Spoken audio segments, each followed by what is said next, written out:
Muito bem.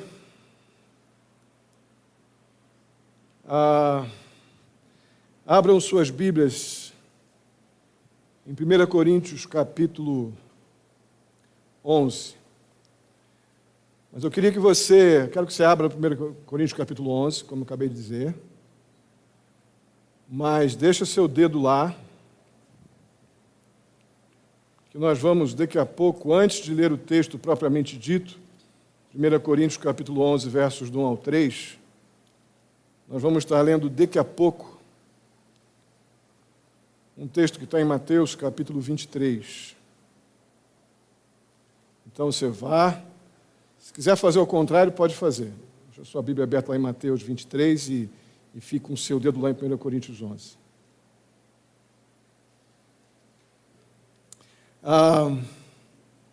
Um padre católico romano contou um momento da sua história naquela revista Seleções. Talvez os irmãos já tenham tido essa revista à mão, há alguns anos atrás. E esse padre, ele conta que ele servia na Catedral de Notre Dame, creio que em Londres, e ele acabou os seus trabalhos do dia, já estava saindo no final da noite. Pelo que a gente entende na história, ele estava saindo, o seu carro ficava num beco, numa área de estacionamento próximo ali à Catedral de Notre Dame, um ambiente meio escuro, quando de repente das sombras me sai uma pessoa, um homem armado. Ele coloca a arma nas suas costelas, diz que aquilo ali é um assalto e exige que ele entregue a sua carteira, o que ele tinha no bolso. Então, quando o padre começa a abrir o casaco, uma região fria ali, pelo jeito, pela história como narra, ele abre o casaco e coloca a mão assim no bolso interno do casaco, e o ladrão percebe uma gola clerical e vê que o homem era um padre, um sacerdote católico romano, saindo ali da Catedral de Notre Dame. E aquele ladrão entrou meio em crise, agitado. O ladrão pergunta: "O senhor é um padre? O senhor é um sacerdote?" E ele responde: "Sim, eu sou um padre." Aí ele, incomodado: Não, peraí, eu não roubo sacerdotes, eu não roubo padres." E o homem rapidamente voltou atrás da sua atitude de roubá-lo, e o padre então diz: "Olha, muito obrigado, eu agradeço muito." O padre, aliviado, começa a tirar a mão do bolso, e à medida que ele vai tirando a mão do bolso, ele, para se fechar de novo, para fechar o casaco, ele tira um charuto e coloca a mão no ombro do ladrão e diz: "Eu tomo isso aqui para você, vai para casa, pensa, reflete sobre a sua vida, aceite esse charuto." Aí o ladrão ficou meio espantado e disse: Não posso fazer isso, de jeito nenhum. Eu também sou católico, eu não posso fumar. A história não é sobre o padre fumante, mas a história é sobre o choque do ladrão quando ele se vê diante de uma prática que até então não é muito coerente com a religiosidade expressa pela bata, pela gola clerical. E ele, em choque, diz: "Não, eu sou católico, eu não fumo, eu não posso aceitar esse charuto." Com isso em mente, eu queria que nós então lêssemos, apenas para relembrar, que está no capítulo 23 de Mateus, dos versos 23 a 28, porque esse ladrão aqui, ele faz exatamente o que os crentes coríntios estão fazendo. Ele coa mosquitos e engole os camelos. Vamos lembrar o que diz o texto, versos 23 a 28. Chegamos lá, Mateus 23, versos 23 a 28. Só para lembrar, Jesus falando: "Ai de vocês, mestres da lei, fariseus hipócritas, vocês dão o dízimo da hortelã, do endro, do cominho, mas têm negligenciado os preceitos mais importantes da lei: a justiça, a misericórdia e a fidelidade. Vocês devem praticar estas coisas sem omitir aquelas. Guias cegos, Vocês coam um mosquito e engolem um camelo. Ai de vocês, mestres da lei, fariseus hipócritas, vocês limpam o exterior do corpo e do prato, mas por dentro eles estão cheios de ganância e cobiça. Fariseu cego, limpe primeiro o interior do corpo e do prato, para que o exterior também fique limpo. Ai de vocês, mestres da lei, fariseus hipócritas, vocês são como sepulcros caiados, bonitos por fora, mas por dentro estão cheios de ossos e de todo tipo de imundície. Assim são vocês, por fora parecem justos ao povo, mas por dentro estão cheios de hipocrisia e maldade.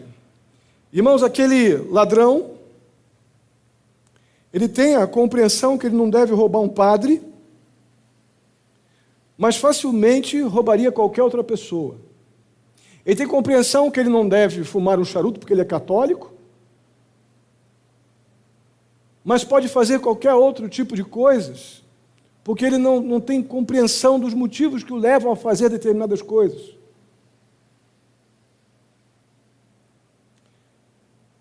Todos nós temos uma tendência a entrar, a nos acomodar com a rotina. Todos nós. Nenhum de nós está livre disso. E a gente começa a fazer, então, as mesmas coisas mecanicamente, automaticamente, as coisas de sempre. E a gente começa a não saber mais a causa, o porquê que eu estou fazendo certa coisa. Mas eu estou fazendo, eu sempre fiz.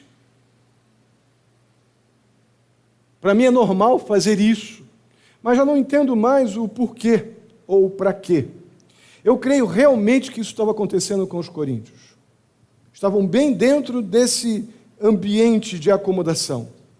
Eles também estavam fazendo as coisas de sempre, com muita dedicação, fazendo os batismos na igreja. Eles estavam se reunindo semanalmente para prestar lá o culto a Deus, como eles tinham o hábito de fazer como igreja. Eles estavam observando a ceia, como faziam regularmente. Aqui no contexto do capítulo 11, que vamos trabalhar mais sobre esses assuntos nas próximas mensagens, hoje vamos ficar apenas com os versos 1, 2 e 3, mas eles também estavam cuidando para que as mulheres estivessem com a sua cabeça coberta com véu na igreja, mas esses crentes já não lembravam mais o porquê faziam isso. Eles estavam lembrando de todas as regras, cuidadosos, preocupados, mas automáticos. Como algo que não podiam deixar de fazer, mas não entendiam mais o porquê. Não lembravam mais por que faziam isso. E aqui no nosso texto, o apóstolo Paulo ele vai estabelecer um princípio orientador. Algo que tem que vir antes de cada decisão que tomamos como crentes no Senhor Jesus Cristo. Cada decisão de obedecer, cada prática evangélica tem que estar norteada, orientada pelo aquilo que Paulo vai colocar nesses primeiros 3 versículos, principalmente o verso 3. Para tudo que vai ser dito agora a partir dos versos 11, 12, 13 e 14, é fundamental que a gente entenda esse princípio orientador. Está nos versos 1, 2 e, efetivamente, o verso 3. Vamos ler, então, 1 Coríntios, capítulo 11, versos 1, 2 e 3. Vamos ler juntos. Tornem-se meus imitadores, como eu sou de Cristo. Vamos fazer uma leitura bem bonita, verso 2. Eu os elogio por se lembrarem de mim em tudo e por se apegarem às tradições, exatamente como eu as transmiti a vocês. Quero, porém, que entendam que o cabeça de todo homem é Cristo, e o cabeça da mulher é o homem, e o cabeça de Cristo é Deus. Oremos mais uma vez. Bondoso e amado Deus, muito obrigado.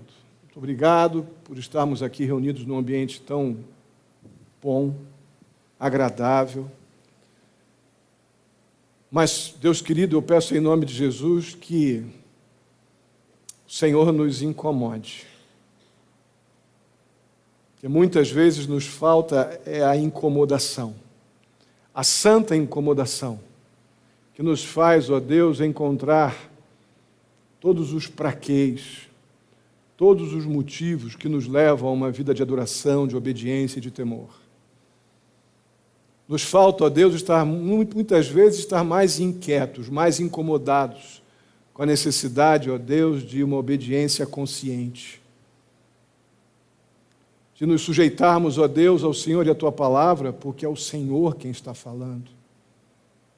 Ó Deus, em nome de Jesus, nos inquieta nesta noite.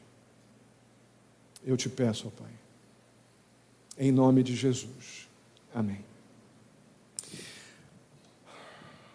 Logo no verso 1 nós vemos o apóstolo Paulo convidando aqueles crentes a imitá-lo. Não é a primeira vez que o apóstolo Paulo faz isso.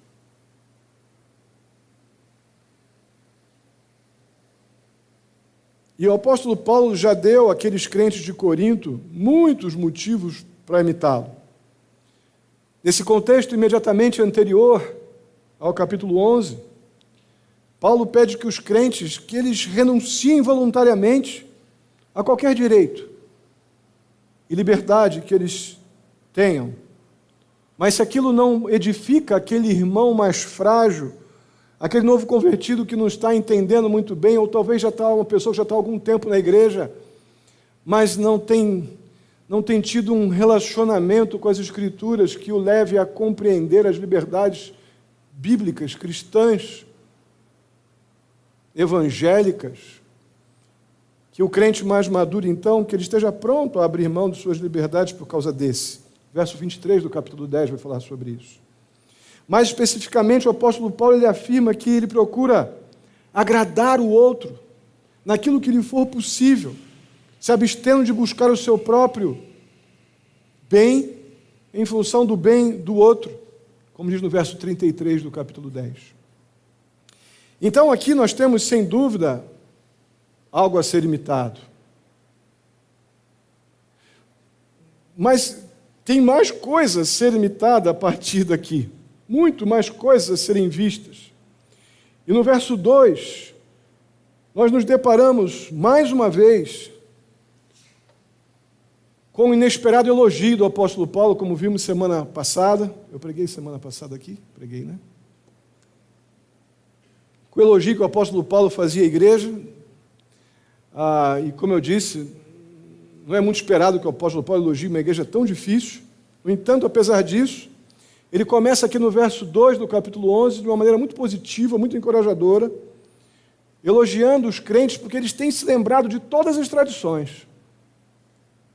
Tem se apegado firmemente àquilo que o apóstolo Paulo tem ensinado de prática evangélica na igreja, naquele contexto, naquele ambiente, para aquela história, mas tudo tendo como pano de fundo a mensagem do Evangelho e a doutrina dos apóstolos, que se fundem naturalmente. Mas a pergunta que vem à cabeça, e vocês puxarem um pouquinho da memória, gostaria eu de falar com o apóstolo Paulo, como me alegro vocês lembrarem de tudo que eu prego. Espero que eu possa fazer isso.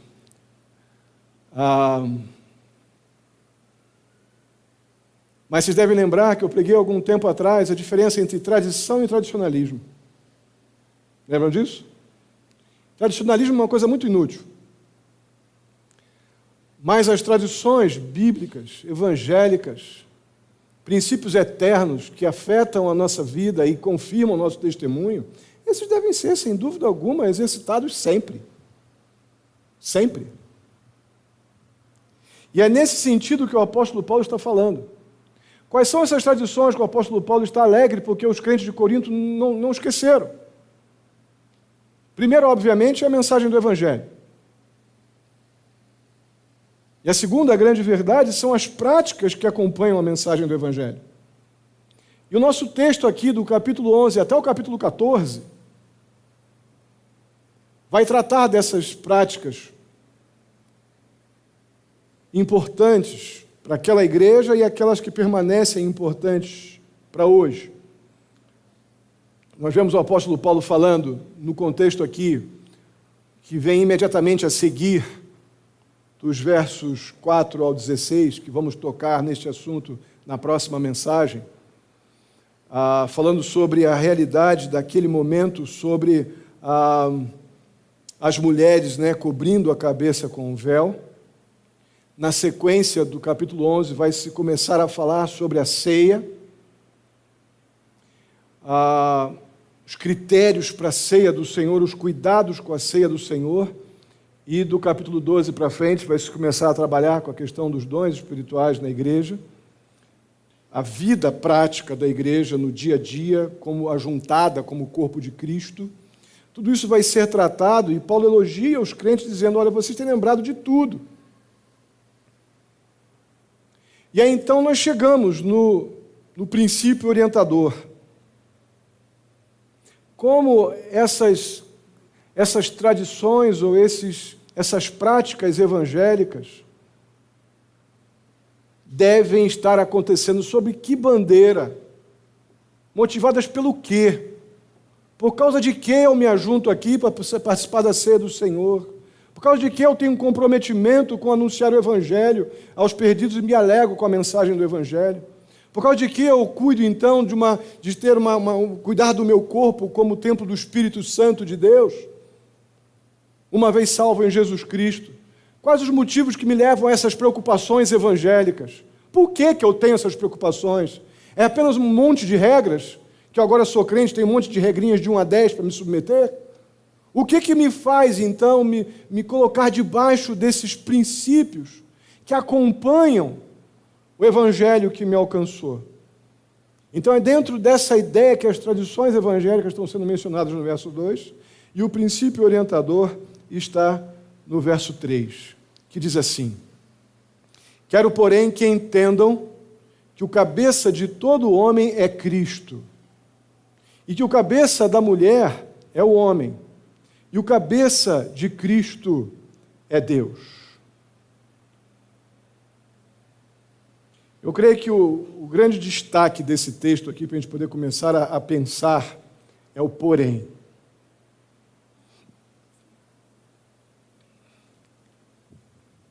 Paulo ele faz esses elogios do verso 1 aos crentes coríntios, por eles estarem cuidadosos, então, com as práticas que os crentes devem ter.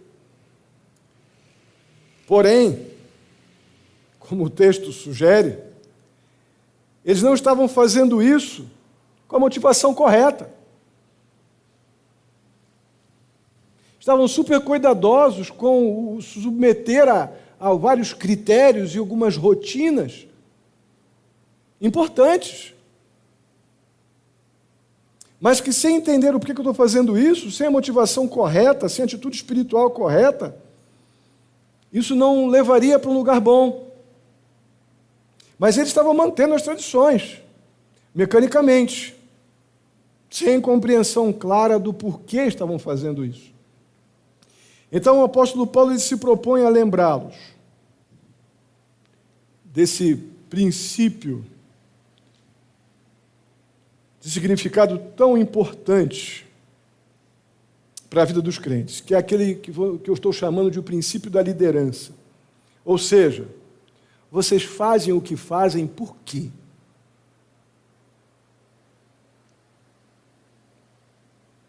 Esse princípio da liderança ele está dividido nesse texto de 3 formas. Eu vou tentar arrumar diferente esse texto para melhorar a compreensão. É a mesma coisa que eu vou dizer, mas arrumar esse texto para uma compreensão melhor. Esse princípio da liderança ele se aplica em 3 relacionamentos básicos. O primeiro deles, Deus Pai e Jesus Cristo, o Filho. Segundo, Jesus Cristo e toda a humanidade, todas as pessoas. E o homem como cabeça da mulher. É isso que está sendo dito aqui. É aqui que nós vamos andar, vamos tentar pensar nessa estrutura de liderança que temos aqui no texto, mas antes, eu preciso dar uma olhada com os irmãos, resumir, seria muita informação, diante da vastidão de instrução que tem sobre esse tema. Mas eu fiz um breve resumo sobre o que significa esse termo cabeça nas Escrituras, tão combatido numa sociedade que está rejeitando o patriarcado, que está colocando no mesmo nível tudo, não havendo mais divisão ou separação natural entre autoridade e o que obedece, entre homem e mulher, onde os princípios fundamentais do relacionamento familiar estão sendo destruídos por uma sociedade corrompida e imoral, e por uma religiosidade cega e mecânica, que faz as coisas e não sabe o porquê.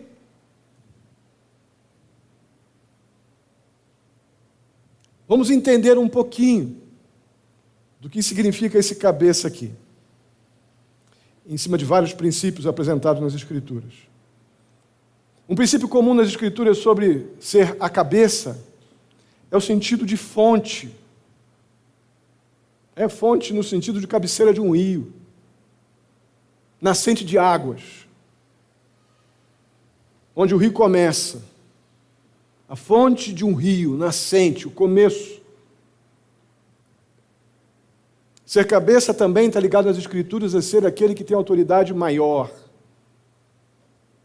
aquele que é responsável, a ideia de autoridade final.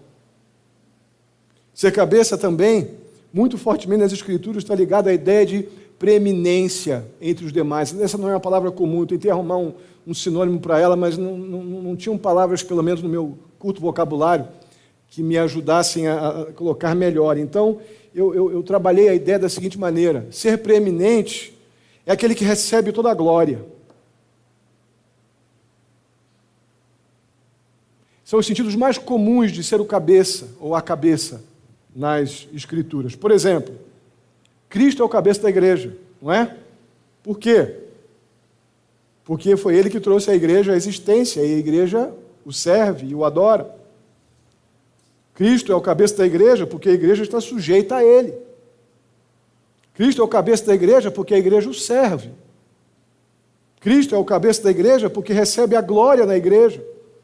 E em toda a criação, se você olhar Colossenses capítulo 1, dos versos 16 a 18, até você andar um pouquinho antes, você vai ver como é clara esta visão de que Cristo recebe a glória da igreja e de toda a criação, porque Ele é o cabeça, ou a cabeça da igreja.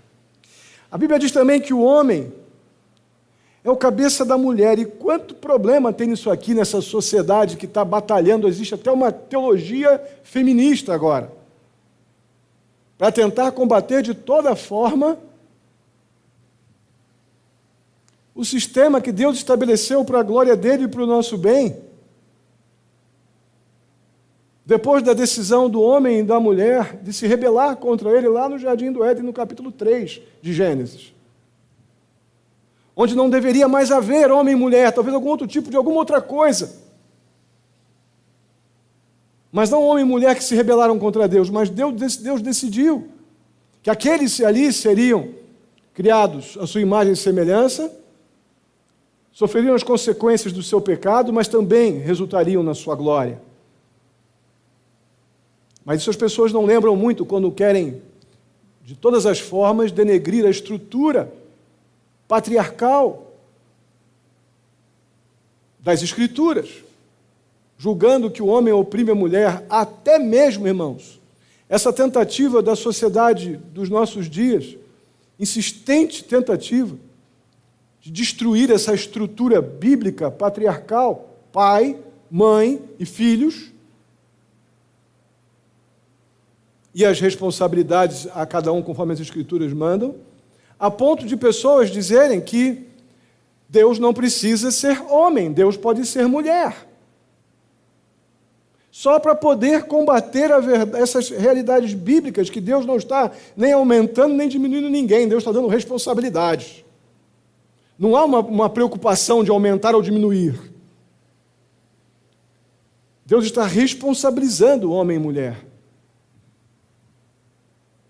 E a Bíblia diz que o homem é o cabeça de uma mulher. Preste atenção, de uma mulher. O texto não diz que os homens são a cabeça das mulheres. Se você lembrar um pouquinho de Efésios capítulo 5, verso 23, você vai ver lá que a Bíblia nos ensina que o marido é o cabeça da sua esposa. A expressão o homem ou o cabeça de uma mulher diz respeito ao marido e à esposa. De forma alguma,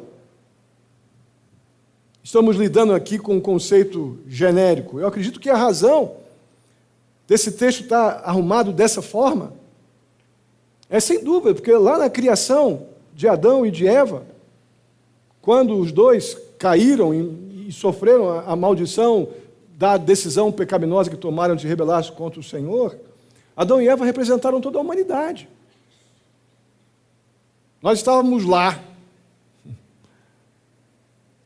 Então Adão representa os homens, maridos, enquanto Eva representa mulheres e esposas.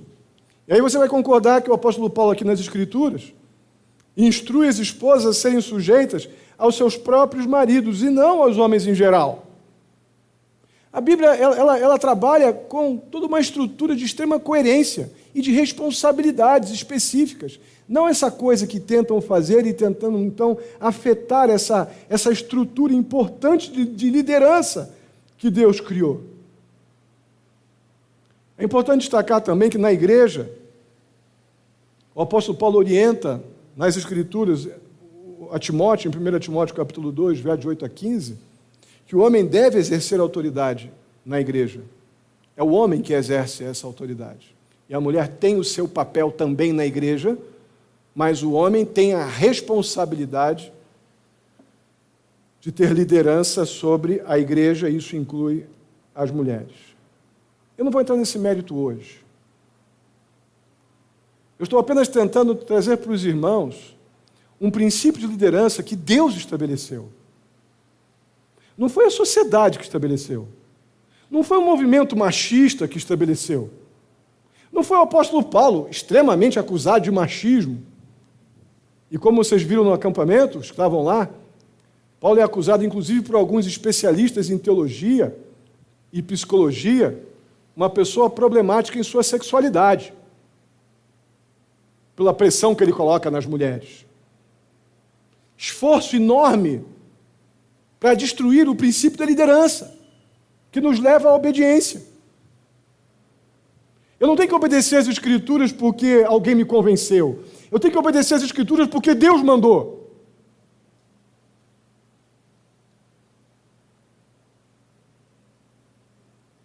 E, finalmente, o texto nos diz que Deus é o cabeça de Cristo.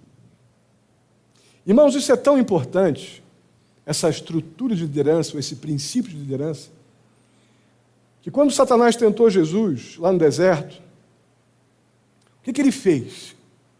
Ele tentou persuadir Jesus a agir independente de Deus. Tu não é filho de Deus? Vai, rapaz, pula daí. Ordena os anjos que te socorram lá. Está precisando de pão? Está com fome? Ordena aí, Deus te deixou com fome? Ordena aí, que essa pedra vire pão. Olha aonde Satanás quis tocar. No princípio da liderança. Jesus Cristo tem como Senhor e cabeça o Pai. Repetidamente, Jesus enfatizou que ele não estava, neste momento lá, desafiador. Na verdade, no Evangelho, isso acontece no Evangelho de João, que ele não agiria de forma independente do Pai. Mas o que ele fazia no seu ministério público, ele fazia exatamente por causa da vontade do Pai para a vida dele. João 5,19 em diante. Tudo que Jesus afirmou no seu ministério público era o que ele havia recebido do seu Pai. Aí você vê isso em Lucas 10, em João 5, em Apocalipse 2. Foi da vontade, sim, do Pai que o Senhor Jesus Cristo morresse na cruz do Calvário. Deus o submeteu a um desafiador momento, como Deus homem, Jesus na posição de homem, de dor e sofrimento pelo meu e pelo teu pecado. Submeteu-se ao Pai, tornando-se carne, então, naturalmente, e sofrendo por nós, pecadores. 1 Coríntios capítulo 15, a Bíblia diz que depois de todos os inimigos terem sido vencidos, os inimigos de Cristo, terem sido derrotados, sendo o último a morte, então Jesus entregaria a autoridade e domínio de todas as coisas a quem? Ao Pai. Então percebam que o princípio da liderança, ele existe. Jesus sujeitou-se a Deus o tempo todo, nós nos sujeitamos a Cristo. E aquilo que obedecemos da palavra de Deus que veio do Pai, está sujeito à vontade do que Ele que é o cabeça sobre as nossas vidas. Então esse versículo do capítulo 3, de 1 Coríntios 11, estabelece para nós o princípio fundamental, que eu vou aqui no nosso texto, usando Mateus 23, eu vou dizer que esse princípio fundamental aqui é o camelo. Lembram lá? Aquela turma que coava os mosquitos, mas o camelo passava por cima deles? Vamos trabalhar com a seguinte ideia, que o camelo é o princípio que não pode ser abandonado, esquecido. Então o versículo 3 é o camelo, que está sendo ignorado. E tudo que está aqui, talvez você bate num texto desse, hoje o pastor vai falar sobre o véu. É agora. Pode ou não pode? Irmãos, não há nenhum tipo de problema com estes versículos do 4 ao 16. Nenhum. Eu vou, inclusive, perder muito pouco tempo com esse texto. Tem coisas mais importantes aqui do verso 17 em diante. Porque eu preciso me deter com o camelo. Aquilo que realmente determina tudo o que eu faço. Os versos 4 e 16 nós poderíamos chamar de os mosquitos. Mas não me leve a mal. Eu não estou dizendo que os mosquitos são menos importantes. Eu estou dizendo que é um princípio de liderança que não pode ser abandonado no nosso relacionamento com o Evangelho e com a vontade de Deus para nossas vidas. É isso que está sendo dito aqui. O versículo 3, ele tem o princípio orientador. Aquilo que regula tudo, que vai ser tratado aqui, o que vamos tratar até o capítulo 14, tem como base o que estamos vendo aqui. No verso 3. O princípio da liderança, sem dúvida alguma, não pode ser esquecido, não pode ser abandonado. Ele explica, na verdade, ele abraça, ele engloba todas essas instruções particulares para as práticas evangélicas, para as práticas da igreja. Ele regula tudo. Pedro e Paulo vão falar bastante sobre a questão da postura dos homens e mulheres na igreja, quanto às mulheres, quanto à vestimenta, o homem quanto à sua postura de autoridade, num sentido não técnico, mas de autoridade moral, pessoal e espiritual. A mulher no zelo, no cuidado, que ela não tem que estar esbanjando a aparência, mas exatamente pela sua modéstia e santidade, ela causar um tremendo de um impacto na igreja. Vai ser tudo isso tratado. Mas nada disso é mais importante do que o princípio da autoridade. Aquilo que eu faço por causa de Cristo, e Cristo por causa de Deus. Esta é a ordem. Este é o princípio da liderança que a gente muitas vezes esquece, quer ser convencido. De todas as formas, a gente decide não obedecer a algum princípio bíblico, porque o pastor não me convenceu. Está na tua Bíblia, querido? Está na minha e está na tua? Volta para o versículo 3, então, de 1 Coríntios 11, que você vai ver que o homem está sujeito a Cristo, a cabeça do homem é Cristo, e a cabeça de Cristo é Deus. A partir desse princípio eu me submeto ao Senhor e à sua palavra, e não porque alguém me convenceu que isso é bom para mim. Então o princípio da liderança no nosso relacionamento com Deus, de sujeição a Deus, é sem dúvida alguma nos sujeitarmos ao padrão que Deus estabeleceu, do jeito que Deus estabeleceu nas nossas práticas evangélicas. Ao longo das Escrituras, irmãos, agradar a Deus não é apenas uma questão de cumprir regras. Agradar a Deus não é ser bom de regrinhas, mas é a decisão de obedecer aos mandamentos de Deus à luz desse princípio. O cabeça do homem é Deus, e o cabeça do homem é Cristo, e o cabeça de Cristo é Deus. Ah, pastor, e a mulher? E a mulher, nessa ordem, se nós formos colocarmos de prioridade, o cabeça da mulher é o homem, o do homem é Cristo, o de Cristo é Deus, então a mulher está debaixo de todo mundo? Glória a Jesus! Não estamos lidando aqui com prioridades, com quem é melhor, quem é pior. Estamos lidando aqui com Deus que é Senhor de todos.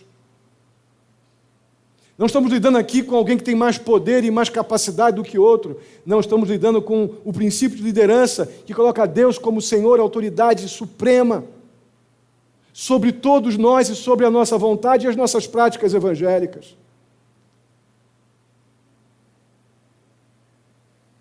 Foi isso que Jesus insistentemente bateu lá no Sermão do Monte. Os escribas fariseus lá estavam completamente presos às regras. Perderam de vista os motivos, a essência. Eles estavam dispostos a obedecer rigorosamente a regrinha, a mecânica da lei, mas perderam de vista o espírito da lei, que Jesus, com tanta paciência, apresenta no Sermão do Monte.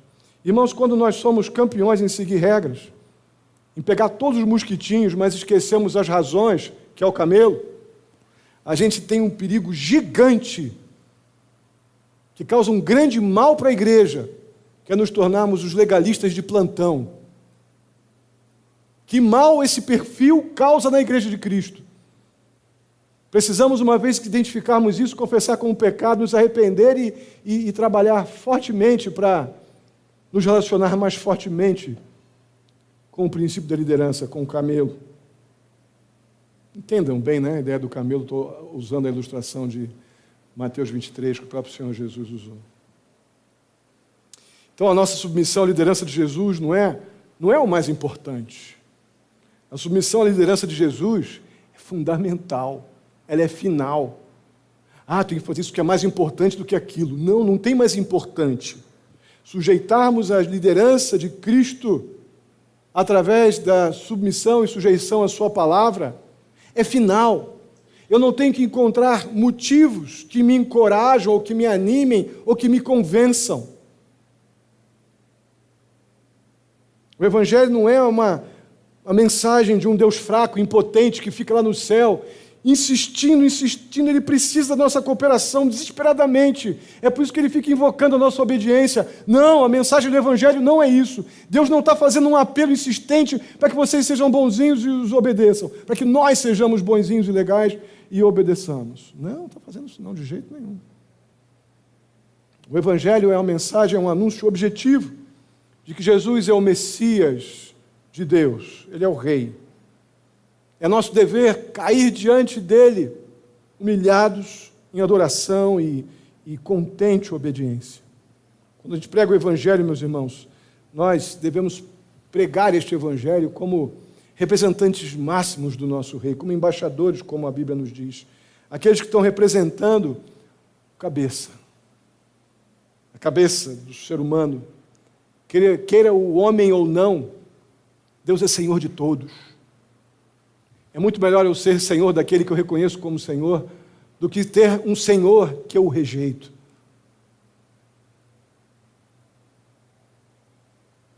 A questão não é se nós vamos nos submeter à liderança de Jesus e dobrar nosso joelho diante dele. A questão não é quantas vezes a gente dobra o joelho, irmãos. A questão é como a gente faz isso. É para que você faz isso? O que você tem em mente quando você faz isso? Você está se sujeitando ao princípio da liderança, que Deus não está tentando te convencer que Ele é legal, mas Ele está dizendo, eu sou Deus, eu sou Senhor e Salvador, cheio de amor e de justiça, e por causa daquilo que Ele é, eu me rendo e me prostro diante dEle, sem ficar pedindo explicações para aquilo que Ele faz.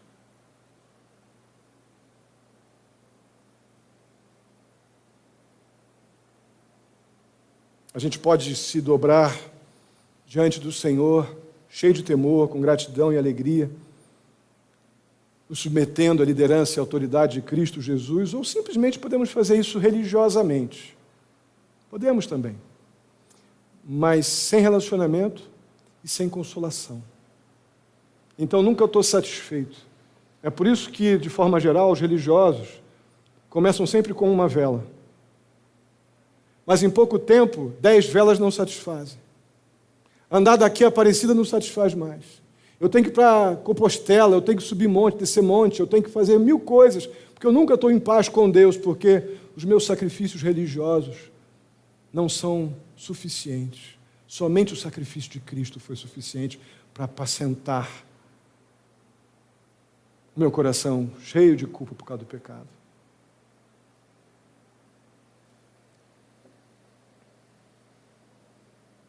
Irmãos, nós precisamos nos submeter à liderança de Cristo.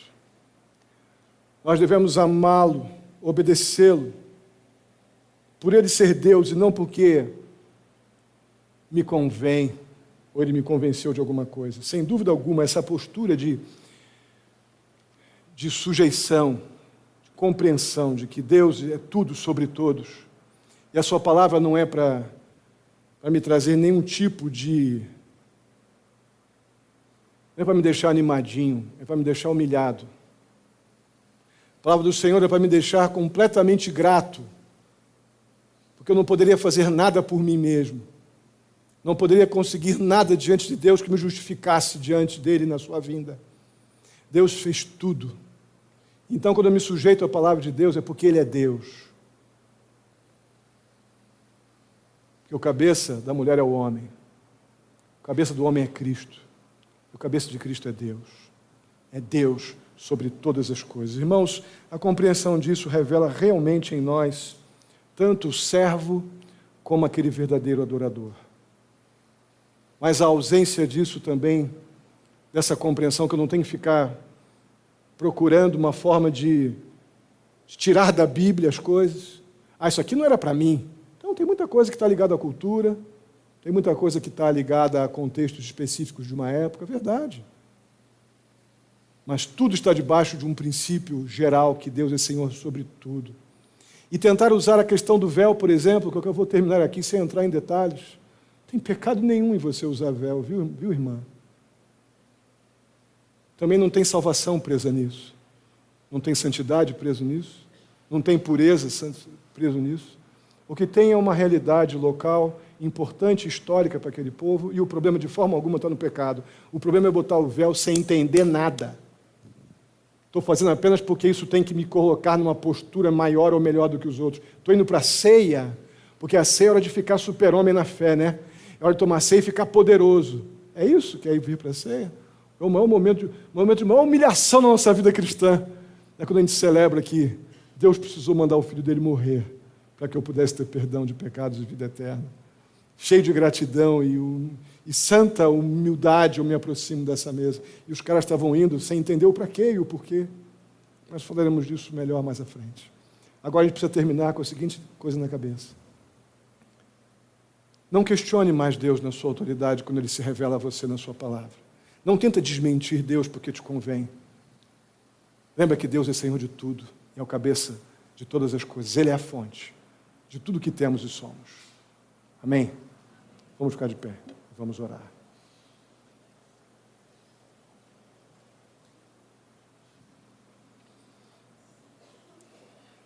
Santo Deus, mais uma vez, muito obrigado.